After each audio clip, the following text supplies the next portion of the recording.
So, dear Sangha, it's now 9:38, and we're still waiting for a few people to come in. Yeah.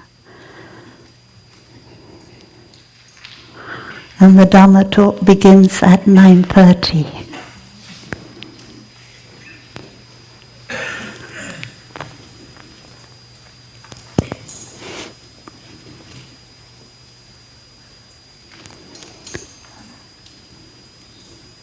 So next week I hope that we will be able to begin at 9:30, or at least at 9:32, but not 9:40.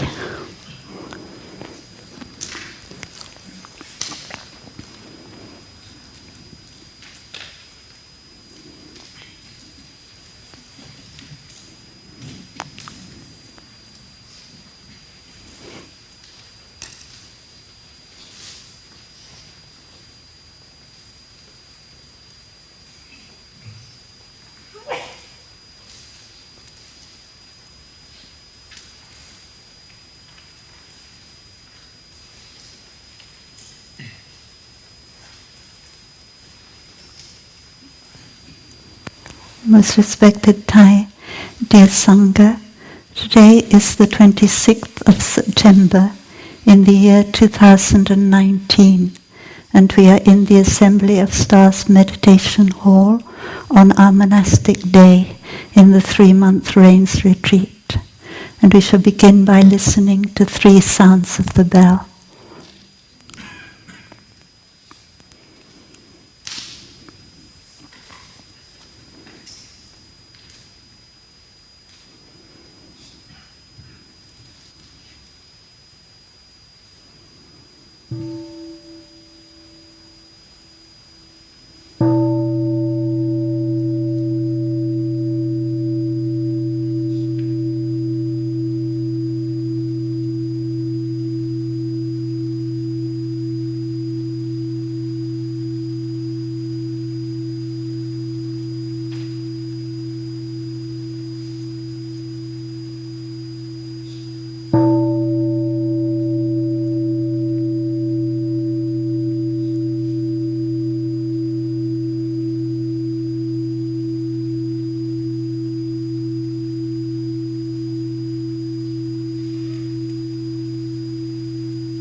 Dear Sangha, our topic for the first month of the Rains Retreat is the Bodhicitta.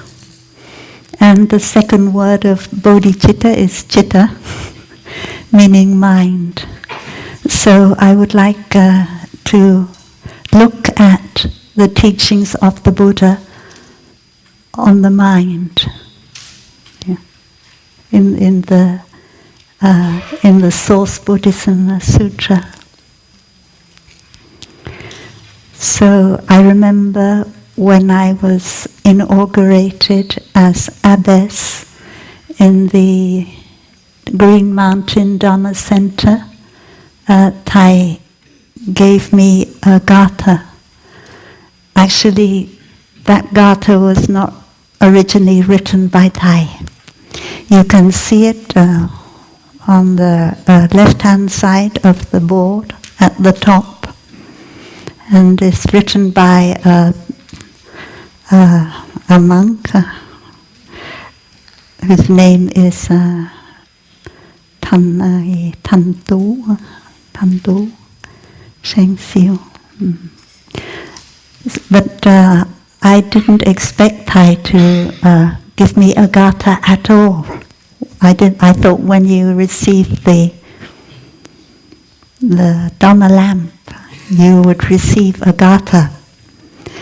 But when I was abbess, I also received a gatha, and I borrowed this gatha from Master Tantu and gave it to me to practice. The body, Tanna, the body is Tamthi, the body is the Bodhi tree, Bodhe Tho, Bodhe Tu. Tam Nhu, the mind is like Min, a clear mirror, Minkin, a clear mirror stand.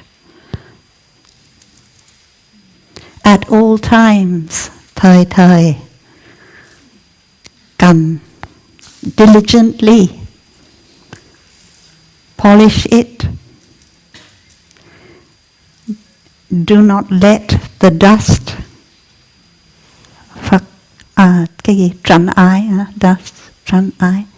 do not let the dust collect. Makshu Naktan I. So I was happy to receive that gatha to guide me in the practice.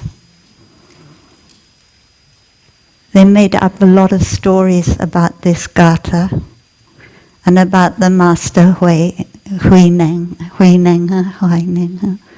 yeah. How these two masters, the one who wrote this gatha and the one who corrected it.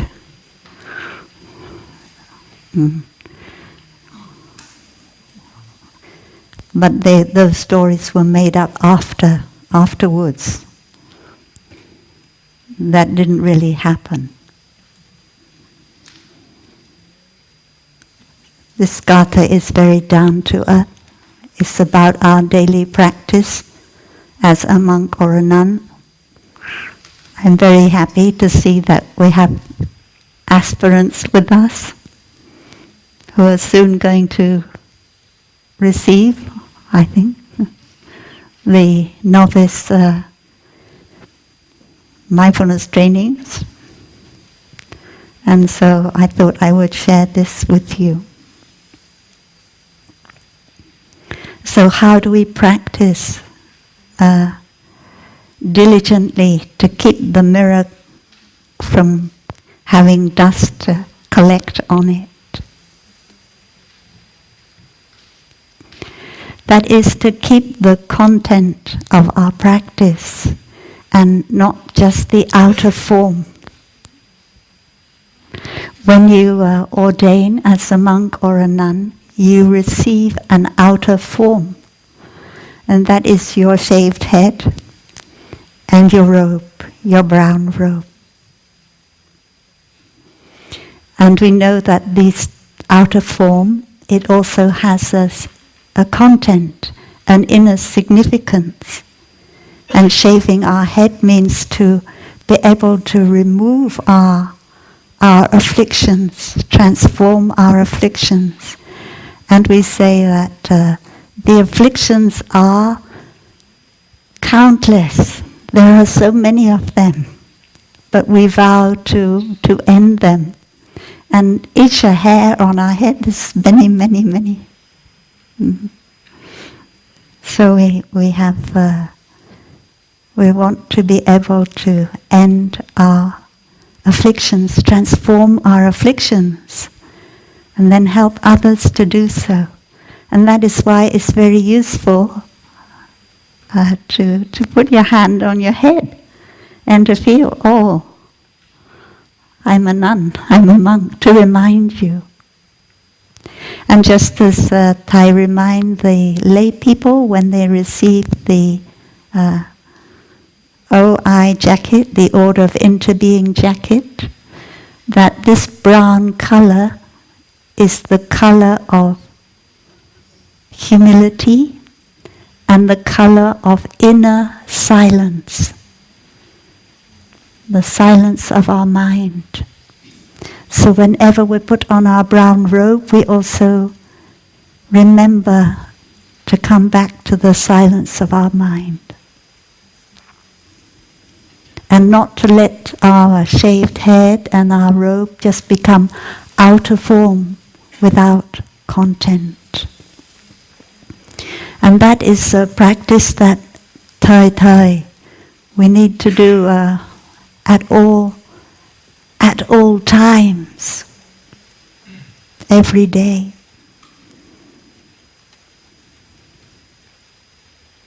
When a few days after I was ordained, we were visiting, we were in Lumbini in Nepal, and we were visiting a Nepalese temple. And the abbot there had the name Shakya. That is, that he said that he was a descendant of the Buddha, a blood descendant of the Buddha. We are all spiritual descendant of the Buddha, but in Nepal you can find a blood descendant. They're also spiritual descendant of the Buddha. So while we were visiting his temple and I was looking around with my new shaved head and my new robe given to me by Sister John Com, then I turned around and there was a Nepalese laywoman standing behind me. And without saying anything, she began to touch the earth. I was standing there and she touched the earth. And I thought, oh, somebody touching the earth in front of me. I only just shaved my head and I put on my robe and I'm not really practicing so well. So I thought I better prostrate as well. So I touched the earth as well. And then Thai came in and Thai saw. And after that, Thai took me to one side and Thai said, "Con, you can't do like that. You take away all the merit of the layperson touching the earth if you touch the earth too. Because she's not touching the earth to you. She doesn't know who you are. All she sees is your robe and your shaved head. And she knows from that you are a Buddhist nun. And she wants to pay respect to the, I don't know, the nun sangha or the monk sangha, or both the nun and the monk sangha together. And therefore she just takes you as an opportunity to do that. Don't think that she's prostrating to you. In future, if anyone comes and prostrates before you, you should sit very straight and come back to your breathing. And you should contemplate that this prostration is not for me. And you can also contemplate the one who bows and the one who is bowed to are both by nature empty. So that you become empty of your separate self. Otherwise it can be dangerous for a monk or a nun, because we can think somebody is prostrating for us, and then we become proud. So that is the teaching I received, and after that many times lay people have touched the earth in front of me, and I know now how I should practice. And normally I join my palms, because joining my palms helps me to concentrate, and I can really stay with my breathing and not be caught in my separate self.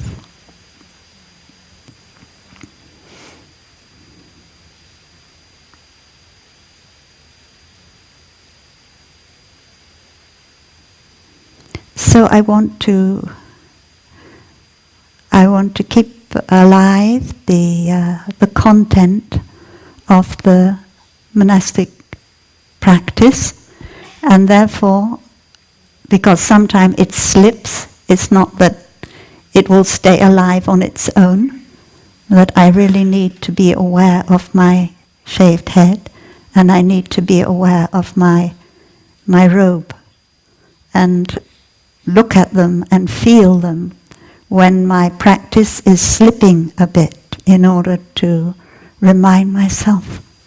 Because I know that I am, as a nun, I am part of a fourfold Sangha.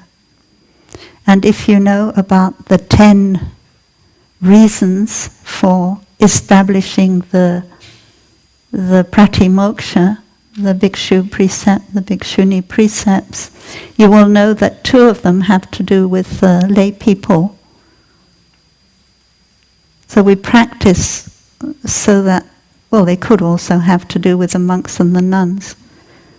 We have precepts to help those who do not yet have faith in the Dharma, to have faith in the Dharma.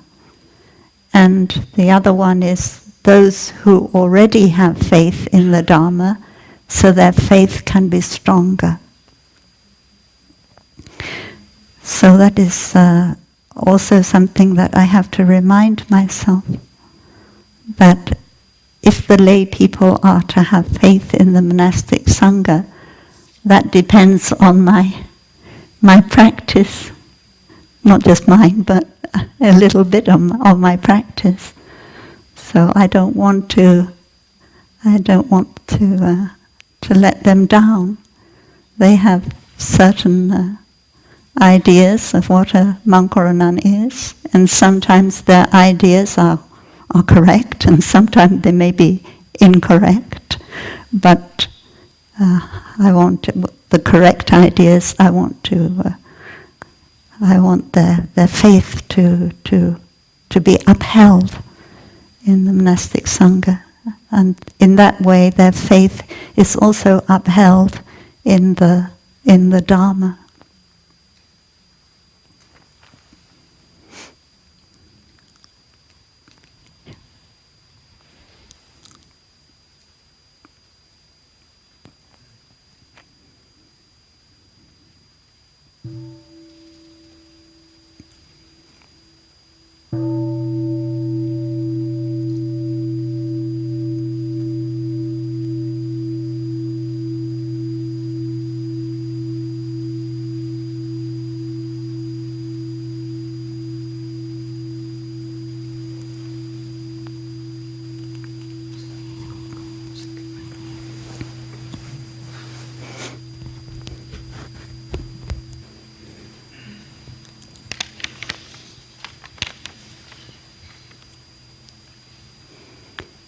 I remember once in a retreat in India, or in a day of mindfulness in India, when we were in New Delhi, Thai gave a talk about Buddhist psychology, and he began by quoting from the Anguttara Nikaya,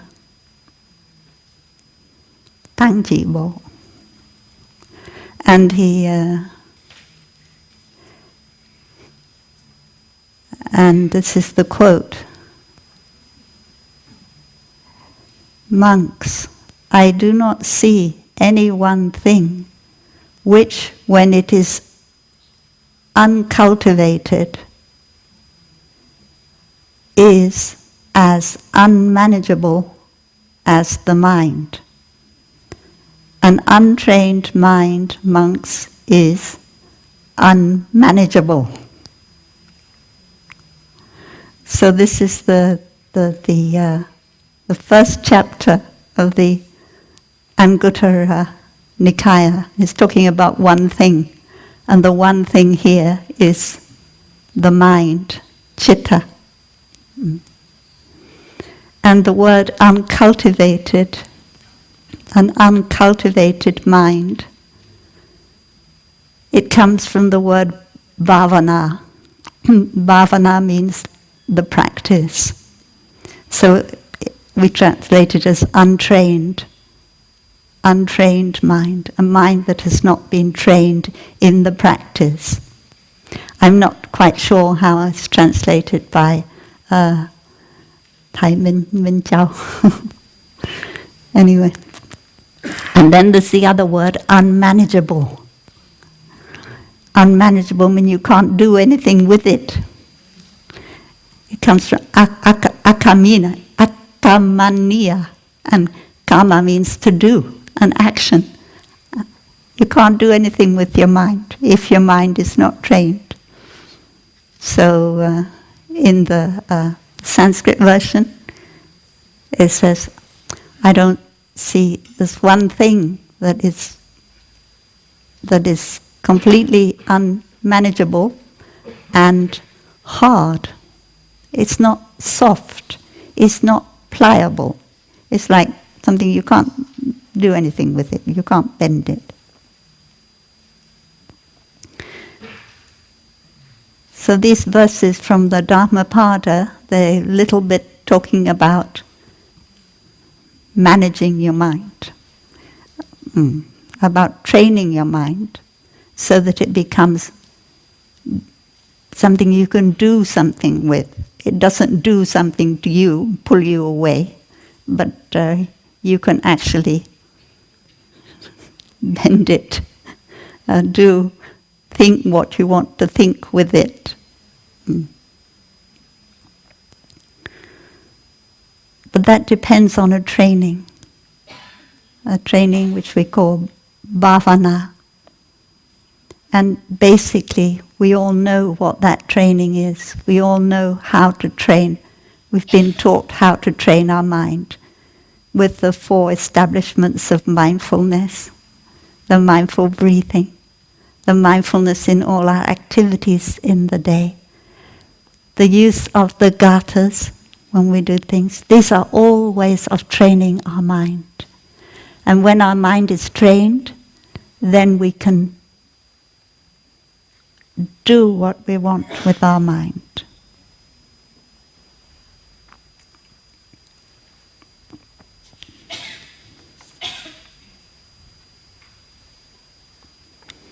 And the Buddha also says, not only an untrained mind is unmanageable, but it also brings suffering.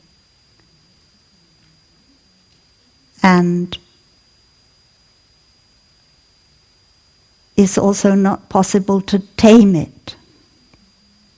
I use the word to tame, like you tame a wild horse or you tame an elephant. If you don't train your mind, you can't tame it. It stays like being a wild horse or an elephant. Because although the mind is very subtle, it's also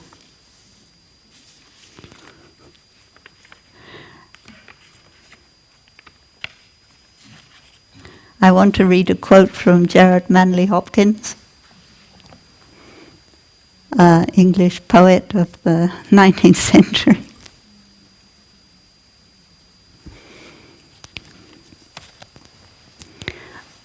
Oh, the mind has mountains, cliffs of fall frightful, sheer, no man fathomed. Do you understand? No. Maybe even English speaker, they don't understand. Hold them cheap may who ne'er hung there, nor does long our small durance deal with that steep or deep. Here, creep, wretch, under a comfort serves in a whirlwind. That is a description of the mind by a Catholic priest in the 19th century. Because when we're a priest or a monk or a nun, we have to come back and face our mind. We can't run away from it. And in facing it, we can see that It's very small, it's immaterial, we can't see it, but it has extremely strong effect on our lives, on our happiness. And here it's talking about the mind like having mountains. And we know that the Buddha also gave the sutra on the 4 mountains: birth, sickness, old age, and death. And how they, and the King Chantai Thom, he also wrote a poem about the 4 mountains coming in, about to crush you.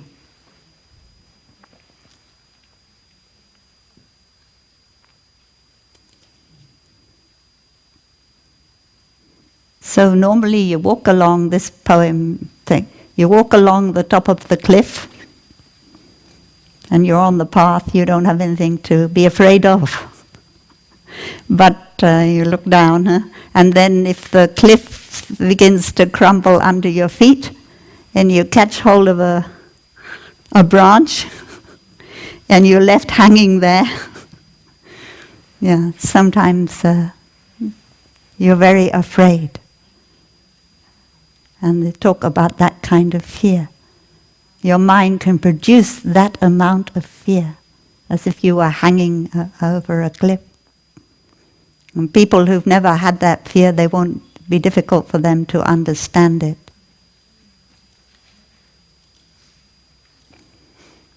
And we try to find some place of shelter when there's a whirlwind going on, but we can't find anything that can shelter us. Everything is blown away by the whirlwind.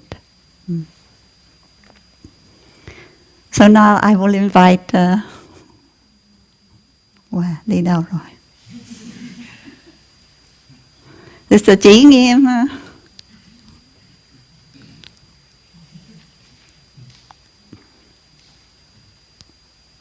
Có hả?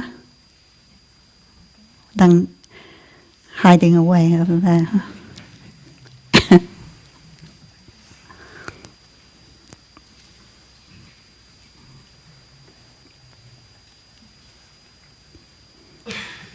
Thank you.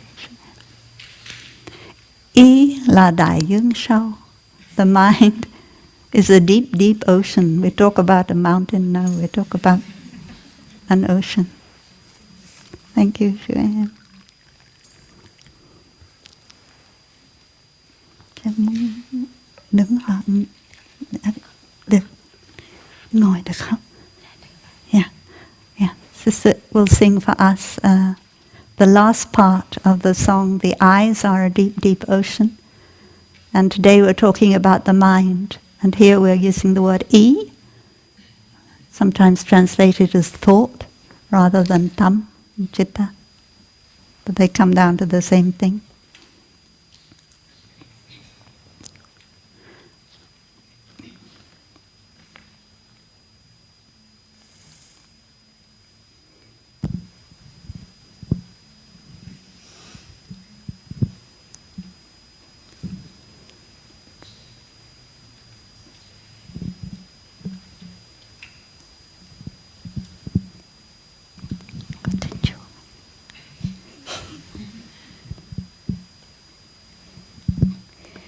Ý là đại dương sâu với những đợt sóng ngực sóng ngầm, với những loài thủy quái, với những trận cuồng phong. Thuyền tôi đi trong chánh niệm, xin nguyện nắm vững tay chèo để không đắm chìm trong biển pháp mênh mông. Cùng hơi thở nhiệm màu tôi hộ trì cần, giữ gìn cho tôi và giữ gìn cho anh, để cho ngày hôm nay còn tươi sáng, và để ngày mai chúng ta vẫn sẽ còn có nhau. Ý là đại dương sâu với những đợt sóng ngầm, với những loài thủy quái, với những trận cuồng phong, thuyền tôi đi trong chánh niệm, xin nguyện nắm vững tay chèo để không đắm chìm trong biển pháp mênh mông. Cùng hơi thở nhiệm màu tôi hộ trì căn, giữ gìn cho tôi và giữ gìn cho anh, để cho ngày hôm nay còn tươi sáng, và để ngày mai chúng ta sẽ vẫn còn có nhau.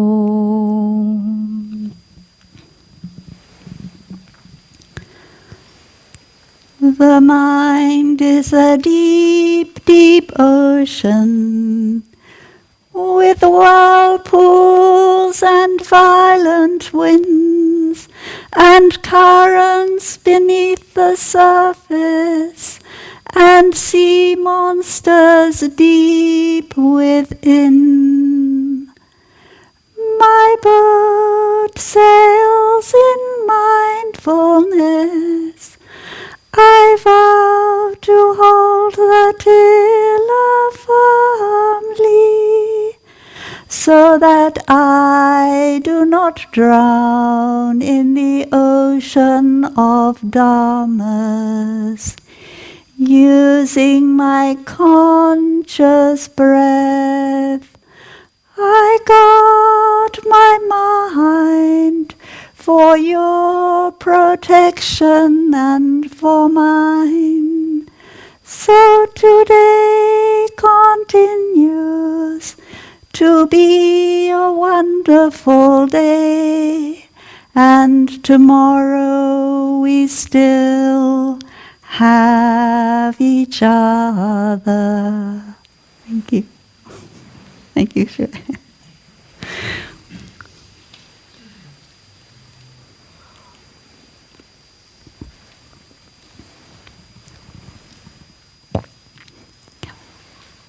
We know there are two words for mind. One is Citta, and the other is Manas. One is Tam, the other is E. So Manas has more to do with our thinking. But a lot of the dangers that come from our mind, they come from our thinking. So when we talk about guarding our mind, we also talk about the objects of our thinking, what we're thinking about. Of course, when we look at things or we hear things, we can also start thinking about them. They are also dharmas. And dharmas are the objects of mind. So we don't want to drown in the ocean of dharmas. I mean, we don't want to drown in the objects of our mind.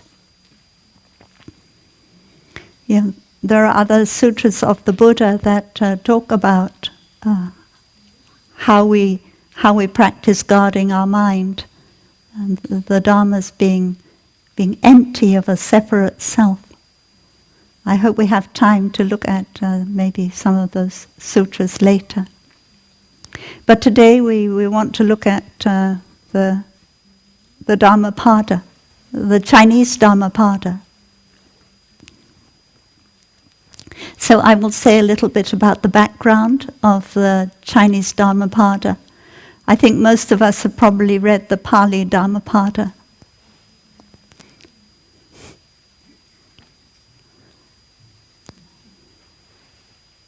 So the Chinese Dhammapada was translated from, I'm not quite sure what, whether from Pali, maybe partly from Pali, maybe from an Indian language, Prakrit or Sanskrit.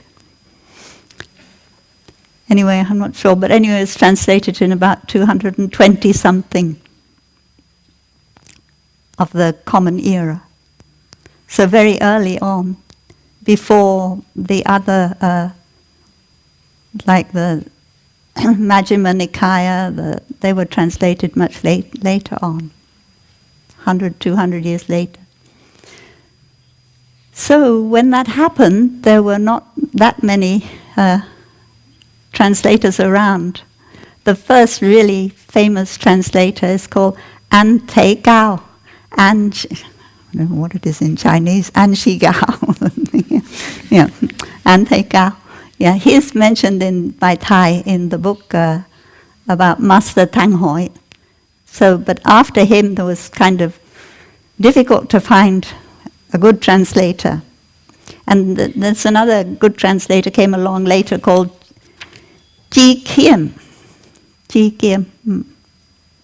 Also mentioned, I think, in the book about Tang Hoi, because Master Tang Hoi and Master Ji Kiem, Ji Kiem probably a layman. And Te Kao, we don't know if he's layman or monk. Ji Kiem is a layman. They met each other, they worked together in what is now Nankin, Jianye. Then. So Ji Kiem came from Indo-Scythia. Who knows where Indo-Scythia is? I don't expect anybody, or where it was. It's Central Asia. Many Buddhists at that time in Central Asia. You know that India is here. This is India. And then if you go west, at the north of India, along the Arabian Sea there, then there's a country which used to be there from maybe the first century of the before Christian era until about the 3rd century of the Christian era, or the Common Era, sorry. Anyway, there's a country there, and that is called Scythia, Indo-Scythia, or that was called Indo-Scythia. But there's a lot of problems going on there, and so Ji Kiem family, they left there, and they went presumably along part of the Silk Route until they got to Luoyang, and then they stopped there because Luoyang is the kind of capital of the Han. It was the Han time then. And then in 222 or 24, I can't remember. Anyway, around about 220, the Han Empire, it fell. And it was replaced by the 3 kingdoms. And so at that time, a lot of disturbance in the capital, Luoyang, which is in modern Hainan, Hainan. And then they fled from there, Ji Kiem fled from there. He went to the next province down, which is called Hubei, and the capital there, with the king, the king there of the Wu Kingdom, he put his capital there. It's now called Wu Sương. Now it's Wu Chan in Hubei. Anyway, so Ji Kiem is there, and then he became the teacher of the. He left when he was 10 years old. He went to China, so his Chinese is very good. He wrote a beautiful Chinese characters. He was praised and had very elegant style. And so the king asked him to be tutor for the prince, the crown prince. So he became tutor for the crown prince. But he was a Buddhist, and he really was interested in translating what his native, before he was 10 years old, what he spoke must have been some Iranian language. You know where Parthia is now Iran, Iran. So he wanted very much he asked who's going to continue and take out and continue translating. And while he was in Wu Seng, at that time, 2 monks came from India, and they brought with them the Dhammapada. And these 2 monks, he said to them, "Oh, can we translate it together? I can write the Chinese characters. If you can say the Chinese, I will write it down." But the problem was those 2 monks, they didn't speak Chinese. Or if they did, it's very, very little. So they needed time to stay and learn Chinese. So they couldn't translate the 500 verses Dhammapada. And the Pali Dhammapada, which we have now, is in 500 verses. So we think that the one that they bought was like the Pali one that we have now. But we know that the Chinese Dhammapada is different. It's longer. The Pali Dhammapada has 26 chapters, and the Chinese Dhammapada has 39 chapters. So after then more troubles happened, and they need to escape from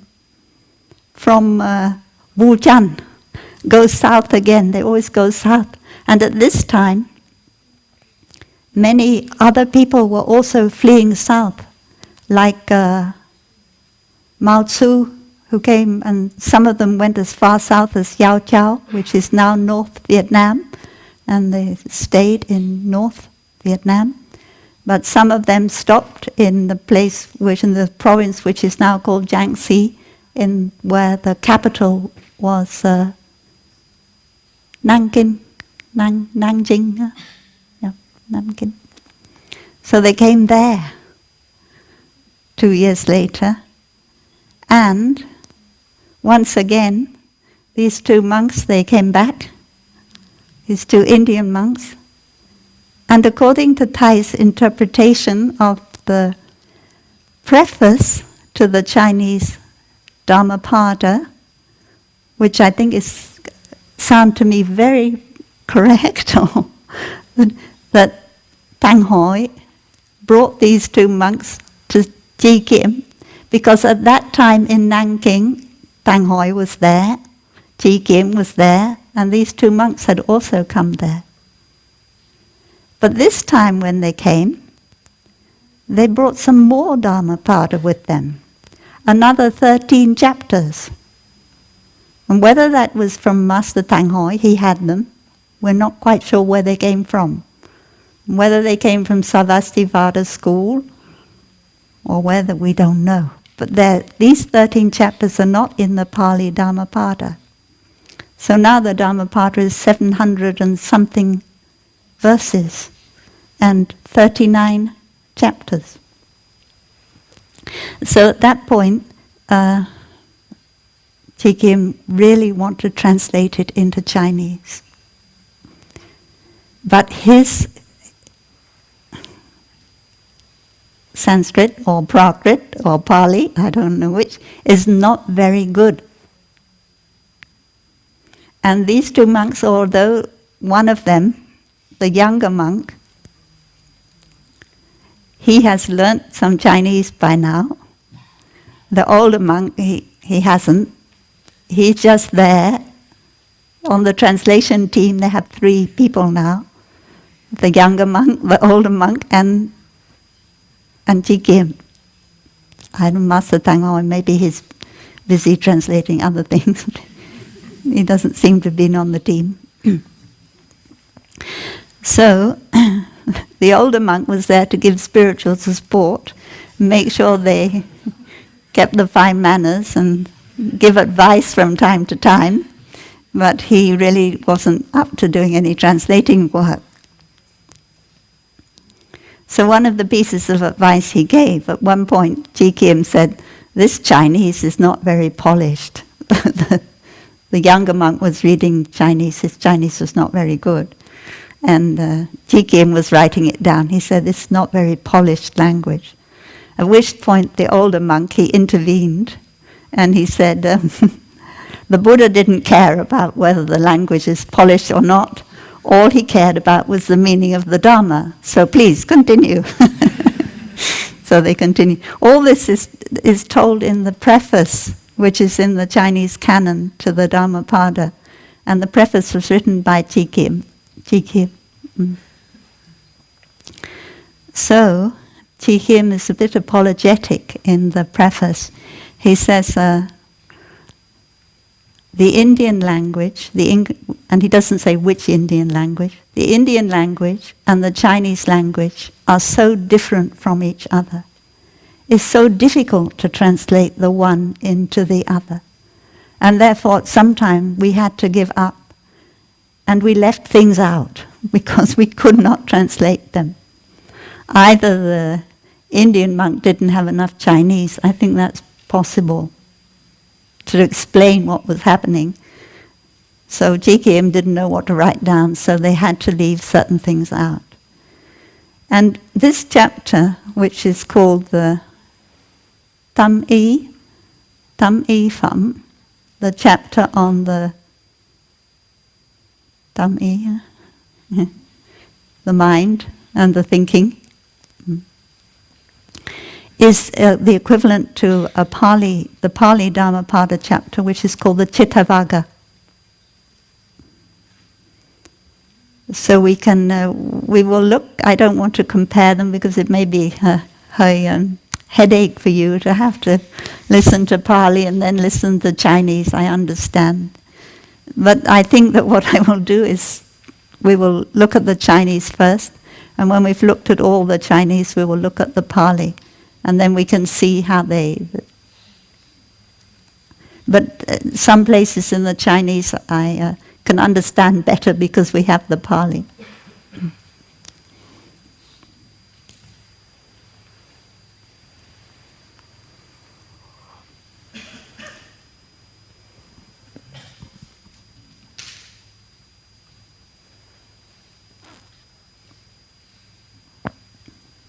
So all this translating probably happened in about 225 CE, Common Era.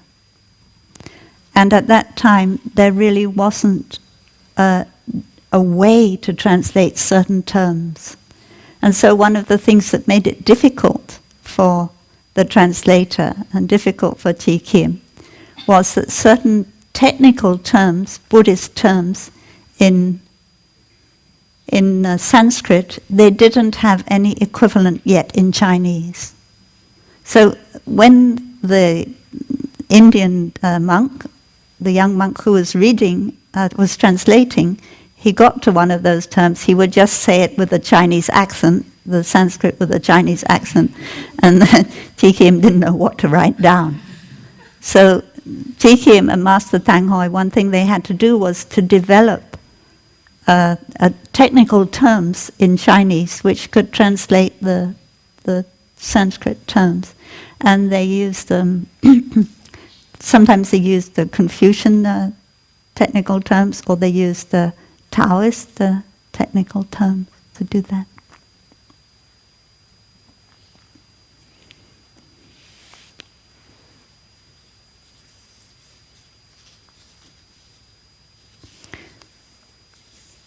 So it's an interesting thing, we said there were 13 new chapters.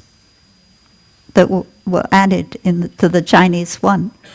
And when they wrote it down, what they did, they put the 8 of those 13 at the beginning of the Dhammapada, before the Pali ones start, 8 new ones, and they put 5 at the end of the Dhammapada. So what that suggests is that the 8 came from a different tradition than the 5 did. They came from a different manuscript. And Shuam suggests that I forgot now. That the first lot, either the first or the second, they come from the Sarvastivada, and the second or the first come from the Theravada. I forgot. You have to look in the book. All this is in the book Kết Mộc Tràng Hoa, which is not available in English. So that is why I like to look at it in English.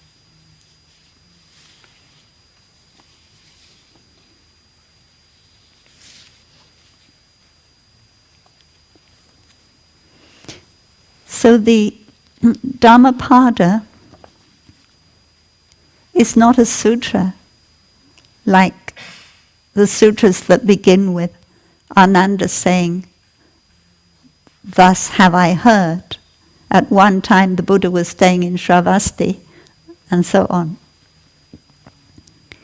The Dhammapada was compiled by a monk, and that monk's name is given as Dhammatrata. And Dhammatrata in Vietnamese is Pháp Cửu, say Pháp Cửu, Cửu, say Ú, Sắc. Yeah. Say Ú, Sắc.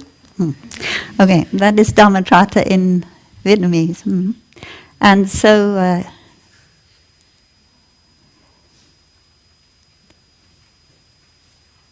so what he did, because it says in the Dhammapada that he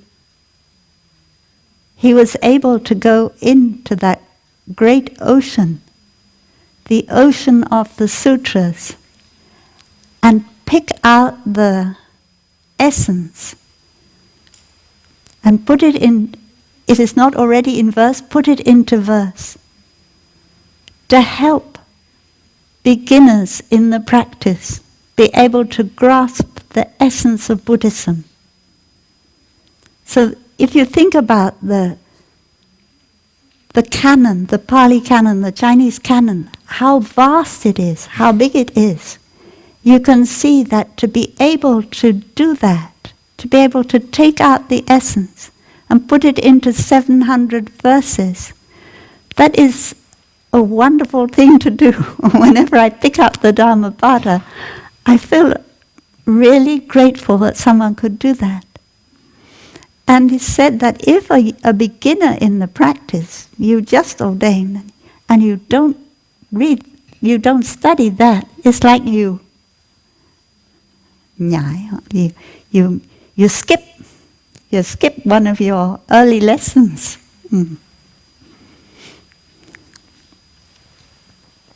So aren't we lucky that first of all we had Dhammatrata who put together, and then in 2010, 2009, we had our own teacher who translated from Chinese into Vietnamese.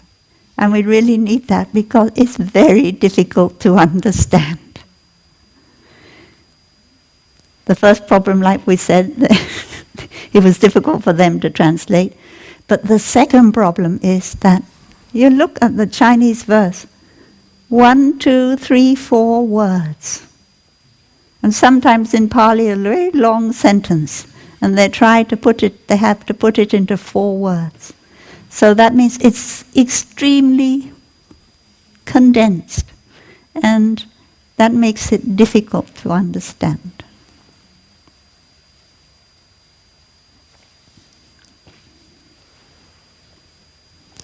So Dhammatratta said that it's just like if you want to make a garland of flowers. You pick the different kinds of flowers, the jasmine flower, the marigold, and then you put them in a garland.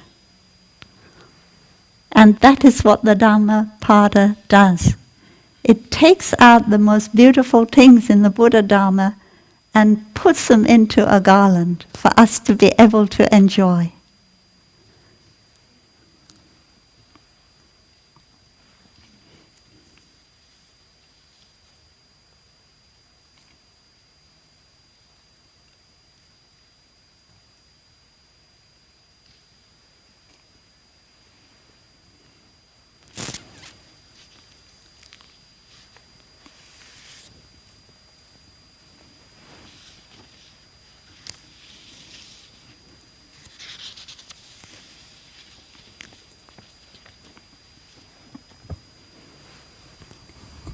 So the first word is E. But you're now on verse 1, the Dhammapada. The first word is E. I think in the Pali version. The first word in the Pali version is Citta. So normally you would expect that they would translate Citta with Tam. But they don't. They translate with E.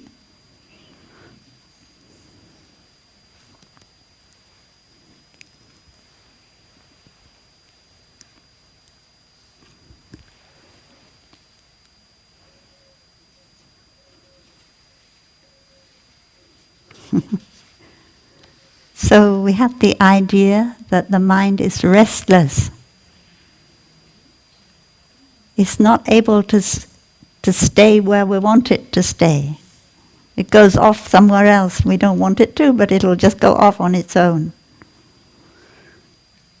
So then here we have the image in the Chinese version. We have the image of some kind of wild animal. It's the last character. And Thai translates that as a gibbon or a monkey or something. Gibbon, these animals that live in the tree and they go from branch to branch. So we often talk about the monkey mind.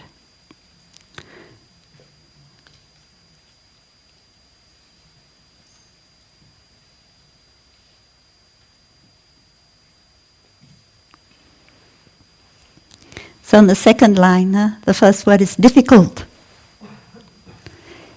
It's difficult. It's difficult to guard. Oh, difficult to guard your mind. You can't be like a guard and put it in a place and keep it there. And it's difficult to hold it back. When you want to go somewhere, it'll go there. You can't hold it back. The next line, I had to look at the Pali in order to help. The first word is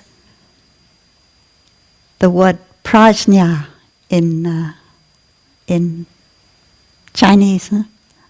How they translate prajna. And the second word is chan. It means straight. It means upright. And then the last word is root. So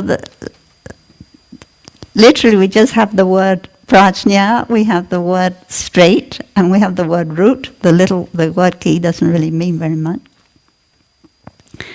So we have three words and it's very concise. And in the Pali it makes it clear.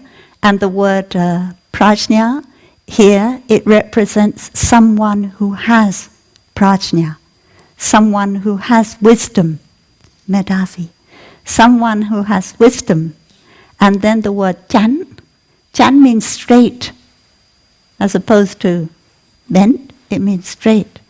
Someone who has wisdom keeps it straight, makes it straight. What does it mean by making your mind straight and not bending from here to here? It could mean not to be caught in extremes, to keep the middle way. But also it means not to be carried away by things. In the Pali version, and I think he had difficulty in translating it maybe at this point because it has the word for a fletcher.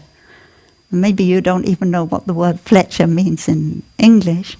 A fletcher is someone who makes an arrow.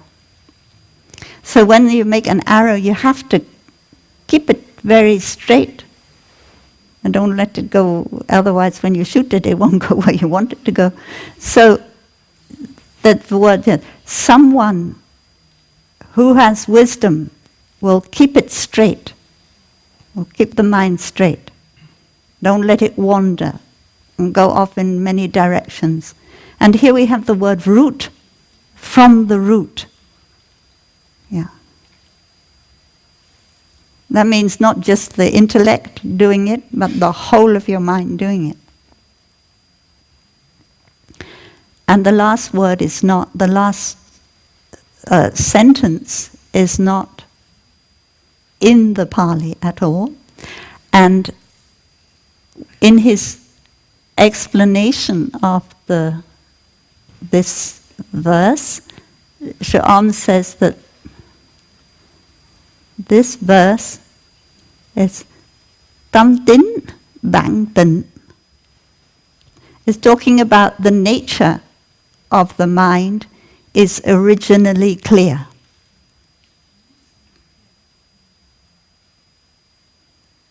The nature of the mind is originally, and at that time, when a person with understanding can keep his mind straight, then at that time, min, the second word in the second word of the last line of the first verse is min, and min means light, it means clarity, it can also mean understanding. So then the clarity, the light, the understanding is very great. So because we have the word, the root of the mind, and we have the clarity, the clearness of the mind, the original mind, then Shu'am said that this verse is talking about our original mind. And you often hear the ancestral teachers, they talk about the original mind being clear, being light and things like that. But we have to remember that the mind is also a monkey. And the store consciousness, it can bring up that clear original mind, but it can also bring up a lot of monkey activity.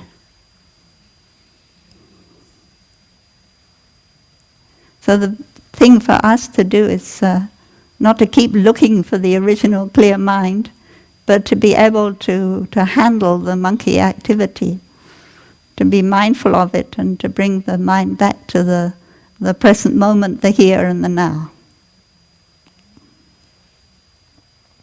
And that could be called keeping your mind straight.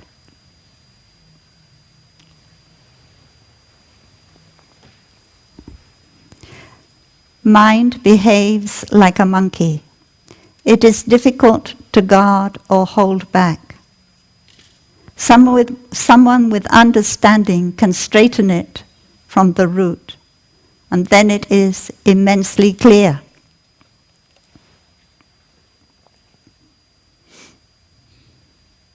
So now we look at okay, we can carry on.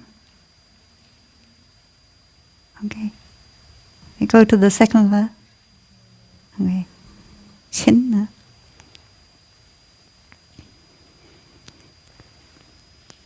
Kin here means something that is not steady.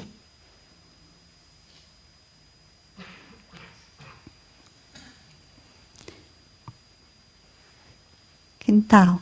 It's I translate fickle, unsteady. It's not reliable. So one day you may think, oh, my mind is very calm, very clear, very peaceful. And then the next day, it's not calm and clear and peaceful anymore. You can't rely on it to be like you want it to be.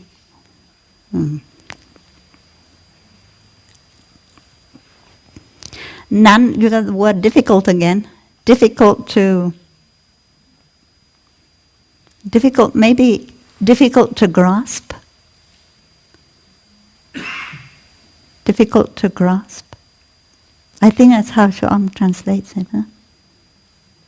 Yeah, khó mà nắm bắt, difficult to grasp, tree to hold on to.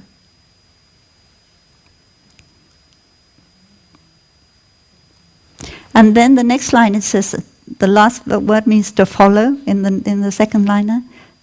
To follow, it follows its desire. It follows desire. You know, in neuroscience, they talk about reward system. Somehow in our brain we have what's called reward system. And this means that when we do certain things, or think certain things, or say certain things, we get a reward. And the reward is a pleasant feeling. And we have a tendency to want to have pleasant feelings. We all learnt about manas. Here we're very much talking about manas, the seventh consciousness. So it goes in the direction of pleasant feelings. Unpleasant feeling, you don't want to go in that direction. You want to withdraw, run away from unpleasant feeling. But pleasant feeling, you really want to go for it. And it can be done subconsciously, running after pleasant feeling, and that means running after desire. Our desire for what? Our desire for pleasant feelings. So we're lucky that we have the practice and that we know that the goodness of suffering, unpleasant feelings can also teach us a great deal, and we shouldn't run away from them. We should meet them and greet them in order to be able to learn about our mind and to be able to transform. Yeah. But here is talking very much about a subconscious tendency to run after pleasure. May not be something you do intellectually, but that tendency is there in your mind. And as I said, we're talking about yi here. And yi is in fact the Chinese word for manas, which is later interpreted by Asanga and Vasubandhu as being the seventh consciousness. But they didn't have that kind of teaching then.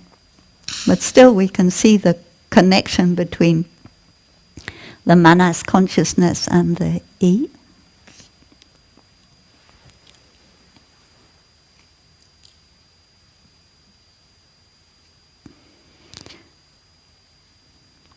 So then when the next line we talk about restraining the mind, che, as something good, and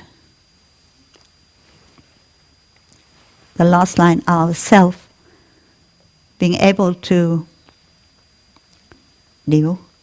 master ourself, being able to master ourself, tự điều. Tak nin is like an is peace, mastering our self, by mastering our mind, we master ourself, and then we can be at peace. We feel peace.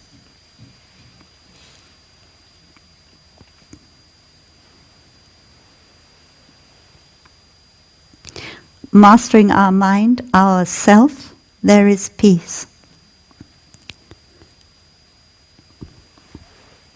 So first of all, to restrain the mind, to hold it back, embrace what's happening, and then to be able to be master of it. So you have the idea that I am master of my mind. I restrain my mind. But the Chinese language, here we don't have any word for I. But in English we put in word for I, you, we always have the subject. And we have to realize that there isn't really an I who's going to restrain the mind, and there isn't really an I who's going to master the mind. It's another mental formation that will take care of, one mental formation will take care of another mental formation. So the practice of mindfulness will restrain the mind. The practice of mindfulness will master the mind. The practice of diligence, of mindfulness, awareness, all those practices are what master the mind. There's no I there that's going to master the mind.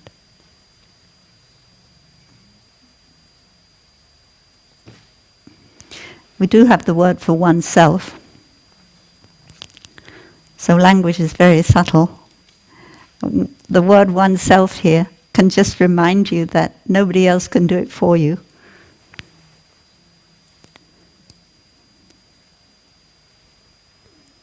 Your practice to give rise to mindfulness and awareness is what will do that. Your teacher can't do that for you.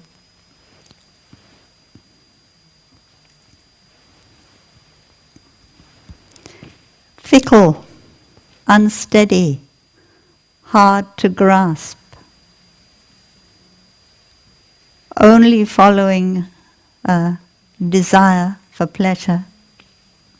That's a description of mind.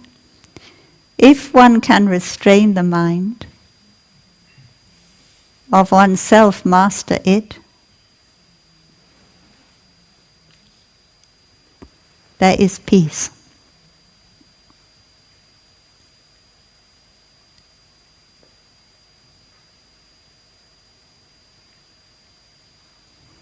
So when difficult mental formations come up, mental formations which trouble us, make us suffer,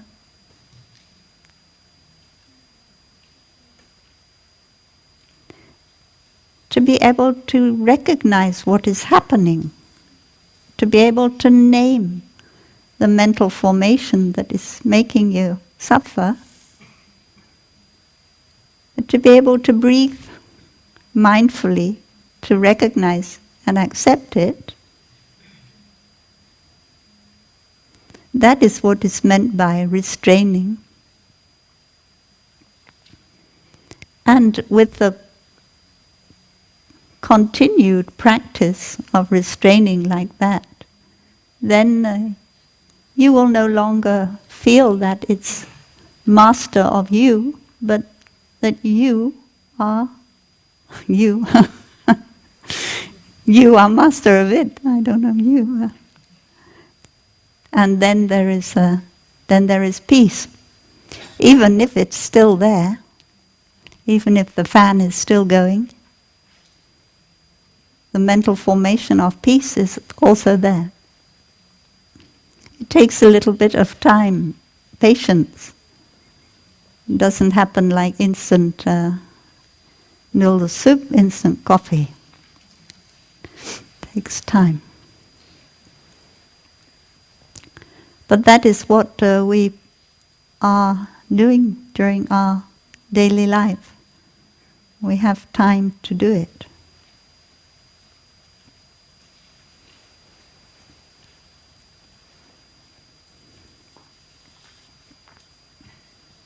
So now we go to the third verse.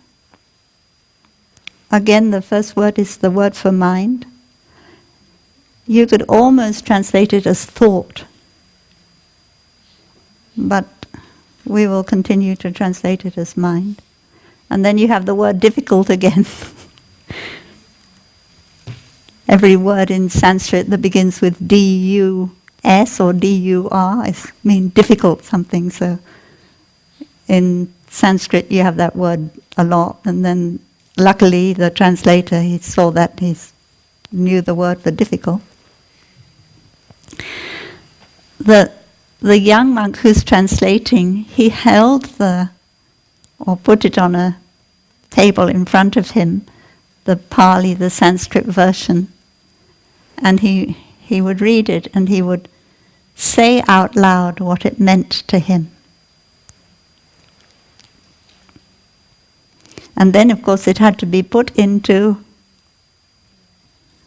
verse like this and written down.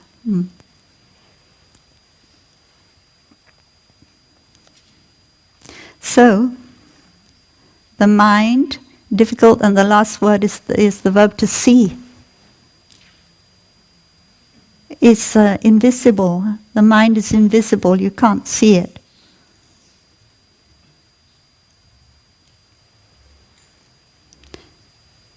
It doesn't have a form that you can see with your eyes. And it goes on its way, Hannah. It goes following a desire for sense pleasure, the same as we saw in the last verse. And in the Pali also is repeated this.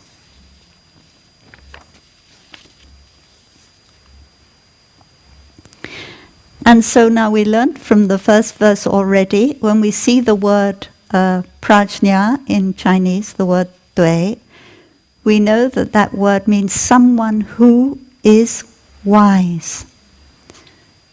Someone who is wise will always guard himself.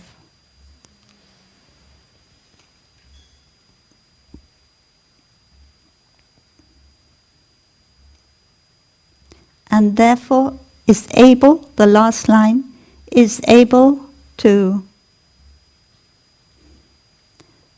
restrain himself and that is a peace.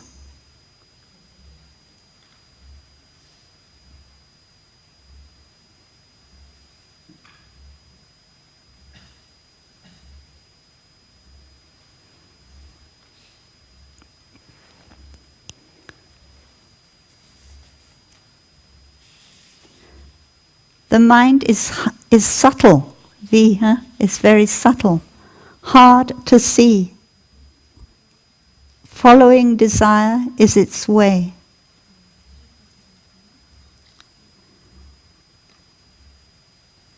Someone with understanding, since she always guards herself, has the ability to restrain her mind and attain peace and joy.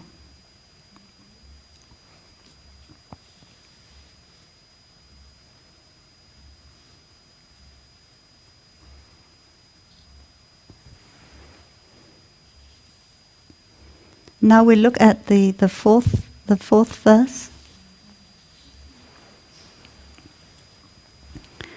The first word means alone,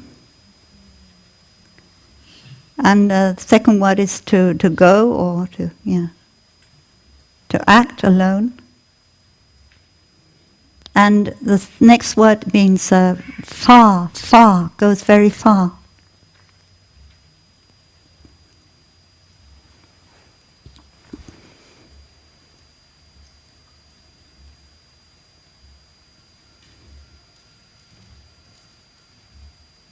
Our mind can go to New York or to Australia, and we can completely forget where we are in the present moment. That is what. And it goes alone. Alone here means that we're not able.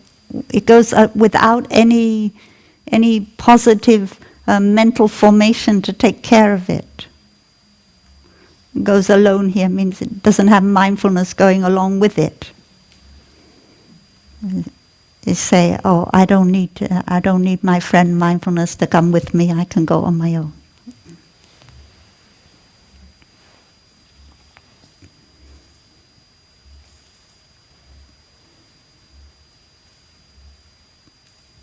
So the next word is about it is hidden. The second line is say that mind hides itself, and they have the same in the Pali. And in the Pali, they say that it means that the mind hides itself in our heart. They believe in that time that the mind is more in your heart and not in your brain. So today a person would say, "Oh, your mind hides itself in your brain." But in the time in India, they thought the seat of the mind was the heart. And they thought that also in Egypt. They didn't think the brain was anything important, like we do. But the heart was very important. So when they buried or put the pharaohs in the pyramid or whatever, they would remove the brain, but they leave the heart. But anyway, this hide itself, they say that it means it hides itself in the heart.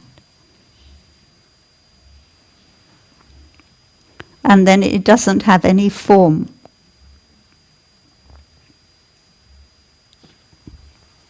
In a way, it doesn't have a form, does it?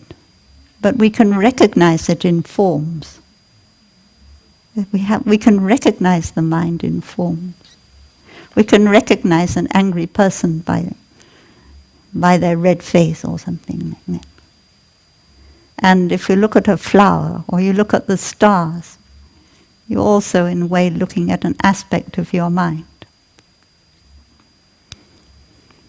But if you try and find your mind as an object on its own, it doesn't have any form.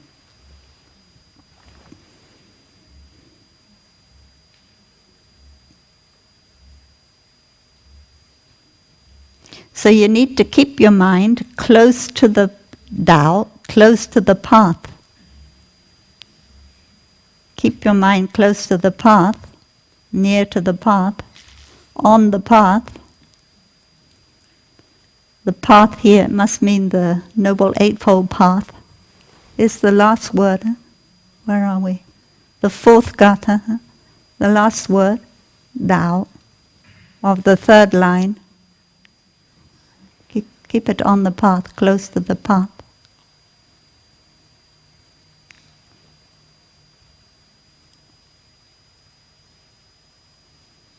And then you won't. Then you will be free. Yeah, you'll be free from the bondage of Mara. First word on the last line,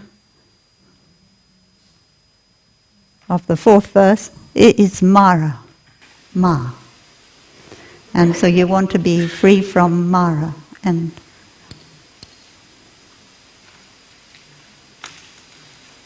when you see something come up in you that you know will take you away from the path of practice, what do you say? Hello, Mara. I know you're there. And when Mara heard that, he or she said, "Oh, it's recognized me, I have to go away." That is how they practiced in the time of the Buddha. Now we don't exactly see Mara as coming from outside. We know that Mara comes from inside. But he, it means the bondage binding us. So if we have that kind of mental formation that binds us, that stops us from being free, we need to say hello to it. We can call it Mara if we like, or we can call it by its name, like attachment. And I know you're there. That is called mere recognition. We're just recognizing it's there. And then it won't have that power that it has when it's not recognized.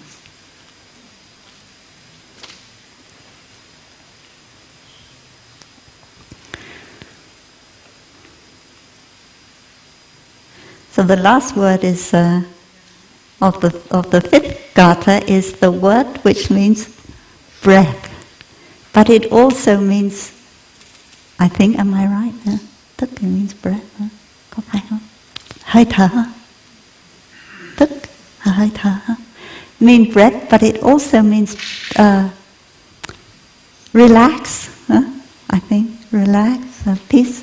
So sometimes we say, when you say you make your mind peaceful, you make your breath peaceful, you can say tuk, tuk, tuk.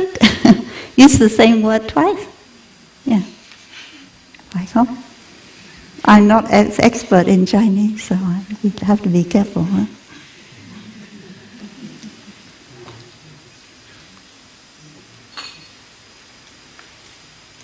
So this word here, it means relax, huh? Relax, stop.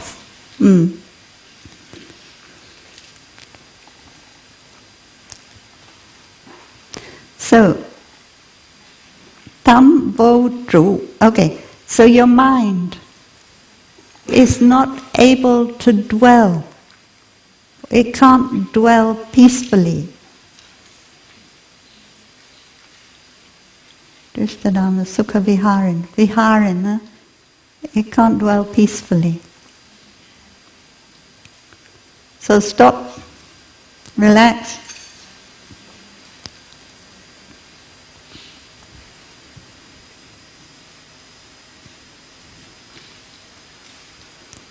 When your mind can't dwell peacefully, relax, stop.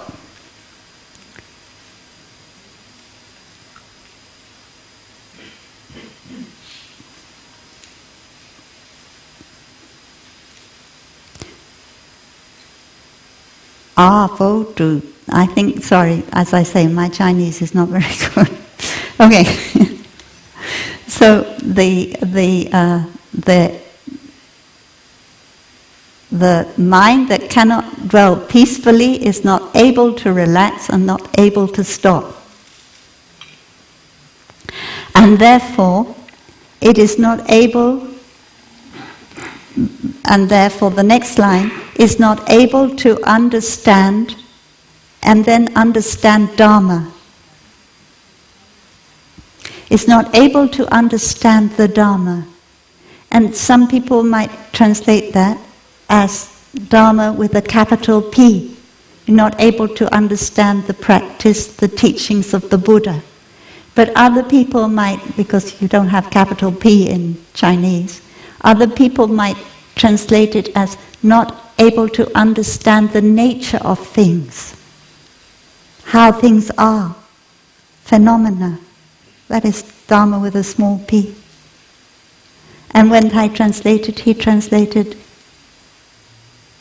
is not able to understand the true nature of dharmas.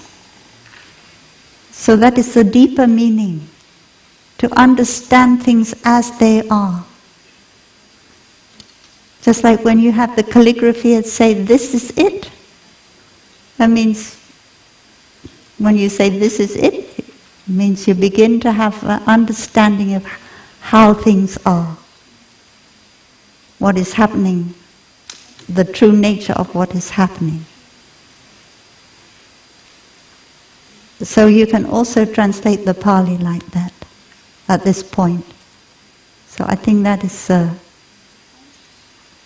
best way to translate. It's not able to understand the true nature of phenomena.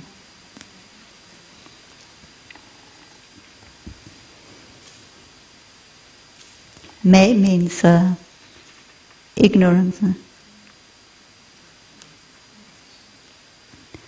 So, not able to understand the true nature of things, with that ignorance maybe you can say he is deceived. May, you can translate deceived here. He is deceived by worldly things.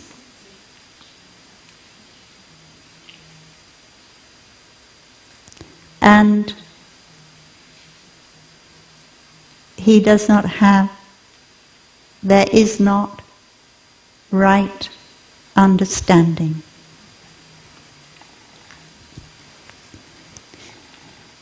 So when you think about the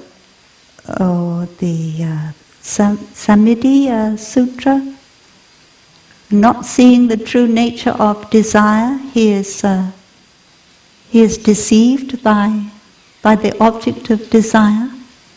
It's a little bit like that. Not seeing the true nature of things, we are deceived by them. And also in the Vajracchedika Sutra, the Diamond Sutra, that wherever there is a sign, there is a deception.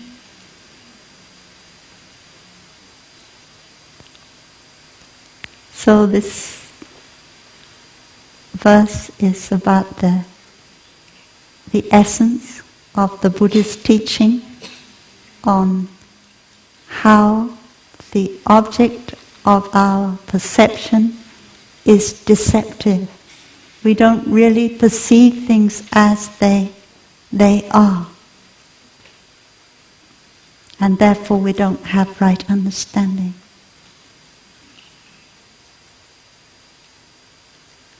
And we have other sutras that tell us more about how to perceive things more as they are than through our wrong perception. Most of our perception is wrong perception.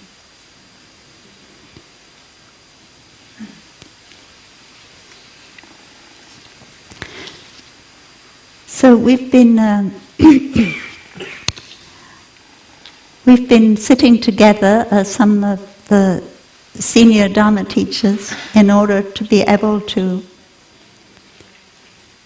think about the topic for the winter retreat, the autumn retreat. And we see, when we sit together, we see we're really in a transition period. We had a wonderful Minshu, who had a wonderful teacher, enlightened teacher, who could teach us everything. Thai taught me how to sing in Vietnamese.